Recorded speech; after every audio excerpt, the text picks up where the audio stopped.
Hello friends, welcome back. मैं हूं Mahesh Gurjar from education IT end game programming education.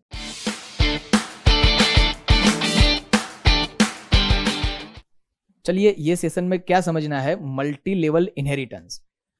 तो मानो कि यहाँ पे हमारे पास कोई एक क्लास है, इसका इनहेरिटेंस किया सेकंड क्लास के अंदर। ये प्रोग्राम ऑलरेडी हम कर चुके हैं सिंगल लेवल इनहेरिटेंस के अंदर। अब ये जो सेकंड क्लास है उसका भी इनहेरिटेंस करना है थर्ड क्लास के थ्रू। तो ये जो पैटर्न बना वो क्या हुआ, मल्टी लेवल। इसके आगे भी लेवल हो सकते हैं, लेकिन हम क्या करते हैं, 1 क्लास, 2 क्लास एंड 3 क्लास। तो 1 की फैसिलिटी सारी आ जाएगी 2 के अंदर और 2 की सारी फैसिलिटी आ जाएगी 3 के अंदर। तो हम क्या करेंगे, लास्ट वाला जो सब क्लास क्या है 3, तो 3 क्लास का ऑब्जेक्ट क्रिएट करेंगे। 3 क्लास के थ्रू उसका जो सुपर क्लास है 2 क्लास, उसकी फंक्शनलिटी को कॉल करेंगे, और 2 के थ्रू उसका जो सुपर क्लास है 1, उसकी फंक्शनलिटी को कॉल करेंगे। तो चलिए प्रैक्टिकल करते हैं। स्टार्ट,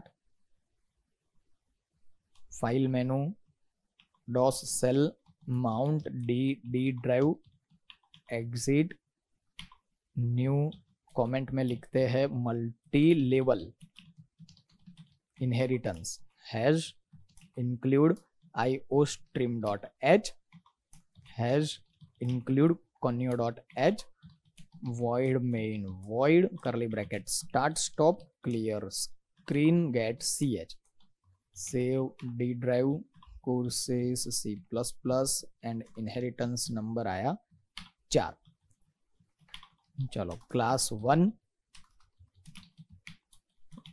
के अंदर रखते हैं हम प्राइवेट में a,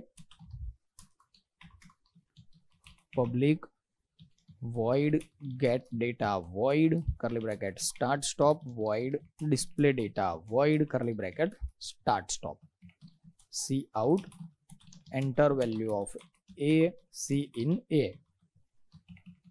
c out a is equal to a, endl. अब क्लास 2 के अंदर 1 को इनहेरिट करना है, तो 2 के बाजू में कॉलन, देन पब्लिक 1 और 2 का खुद का लॉजिक। तो private integer b, public void get data void curly bracket start stop void display data void curly bracket start stop। अब यहां पे देखो, सुपर क्लास के अंदर भी सेम सिग्नेचर है, सब क्लास के अंदर भी ये सेम सिग्नेचर है, तो इसको क्या बोलते हैं, मेथड ओवरराइडिंग। अब क्या करना है, सुपर क्लास की मेथड को कॉल करना है। तो सुपर क्लास का नाम 1 गेट डेटा, उसके बाद cout, enter value of B, cin B. Same way display data में भी सुपर क्लास का display data and then cout B is equal to B, endl. अब 2 class को inherit करना है 3 class के अंदर, तो क्लास 3 पब्लिक 2। अब 3 का भी खुद का लॉजिक होगा, तो private integer c, public void get data, फिर से ये हुआ method overriding, void display data void।